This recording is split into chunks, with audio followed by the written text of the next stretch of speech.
Bonjour Gérald Duchemin. Merci beaucoup d'avoir accepté cette petite interview. Nous sommes, comme on dit, au festival de cette édition 2023. Tout à fait. Alors je vais vous présenter ma maison d'édition, enfin que je tiens depuis des années maintenant. D'abord, elle a été créée par Jean-Luc Catanzano, qui est un Sétois. Et à son décès, avec Yvan Puati, nous l'avons racheté. Nous lui avons racheté et désormais elle est domiciliée à Paris, même si je continue à habiter à Montpellier. Et alors vous voyez cette icône du chat noir, je la mets souvent dans les salons en fait pour montrer que nous appelons donc Édition Le Chat Rouge parce que nous éditons une grande partie des œuvres et des auteurs et poétesses de l'époque du chat noir. Voilà.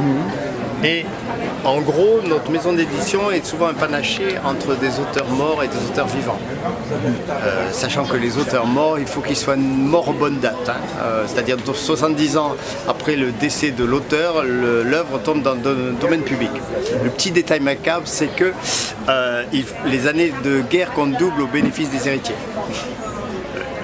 Voilà, et pour vous raconter un petit peu ce qu'on publie, c'est que beaucoup d'auteurs sont très connus et d'autres sont tombés dans l'oubli.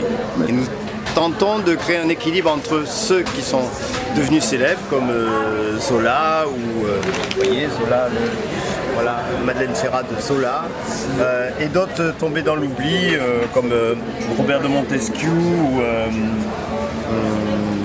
voilà, Jean Richepin, Jean Lorrain, voilà. Et comment vous choisissez les auteurs vivants?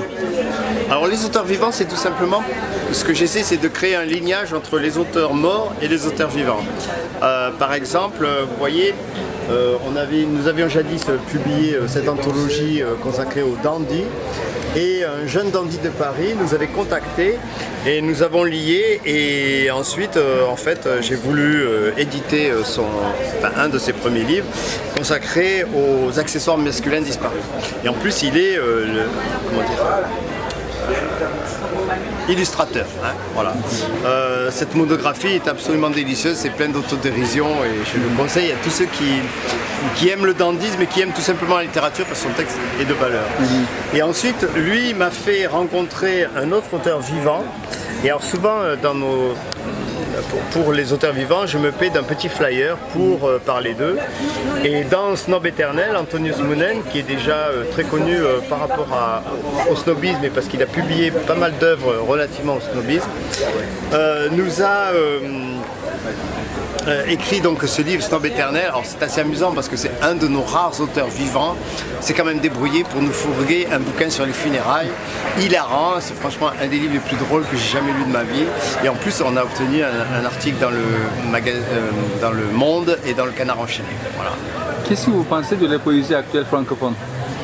C'est plus compliqué pour moi parce que je commence à m'y intéresser, je commence à la lire. Donc c'est très difficile, je pense qu'il y a de tout et de bons poètes et ceux qui le sont moins. Je préfère des poètes, de la poésie qui soit plus réfléchie, moins dans la performance orale que dans la performance écrite. En gros, voilà. La traduction. Simplement que de dire et d'affirmer que toute traduction est une trahison. Et il ne faut pas s'en offusquer, il faut l'accepter, parce que c'est comme ça. D'une langue à une autre, on ne peut pas avoir une totale correspondance, donc forcément, il y a des trahisons. Simplement qu'il faut que la trahison soit belle. Il faut que le texte dans la langue de l'autre soit un beau texte, même s'il y a des petites trahisons, c'est pas grave. Il faut que les deux textes soient beaux. Est-ce que la poésie, l'art, est un besoin, une nécessité pour les gens, pour les autres? Je crois que c'est une nécessité et ça le devient de plus en plus. Ensuite, ce que j'aime aussi à dire, c'est que la poésie n'existe pas simplement dans les recueils de poèmes, elle existe aussi dans dans la manière que chaque lecteur a de s'emparer d'un poème. Par exemple, quand on lit un poème qu'on trouve beau, qui nous impressionne, l'instant de silence qui s'impose après le poème, c'est peut-être un instant de poésie, où justement on apprend à fermer sa gueule et à apprécier la beauté du poème parce qu'on est impressionné et ce stade de silence après la lecture du poème, c'est peut-être aussi quelque part de la poésie. Vos impressions à propos du festival? Merveilleuse, mais le festival je le connais depuis même l'ODEV, donc on y accueille comme des princes. J'avoue que l'organisation est merveilleuse, professionnelle, voilà. Maïté, celle qui chapeaute le festival, je crois qu'elle se donne à fond. Et je crois qu'on est entre gens qui se donnent à fond pour la poésie. Vous avez dit que vous avez fait une demande pour le marché de la poésie de Paris, mais ce n'est pas accepté. Pour l'instant, non, parce qu'il y a beaucoup trop d'éditeurs qui demandent. Ah oui, c'est à cause de ça, d'accord. Pour l'instant. Merci beaucoup. Mais de rien. Donc, nous publions actuellement Antonius Munen, Snob éternel. Ce livre, la mise en forme de ce livre est merveilleuse parce qu'il s'agit d'un abécédaire, donc sous forme de dictionnaire, avec des entrées plutôt attendues comme Dalle, Pierre Tombal, rite funéraire, et puis d'autres moins comme Wi-Fi.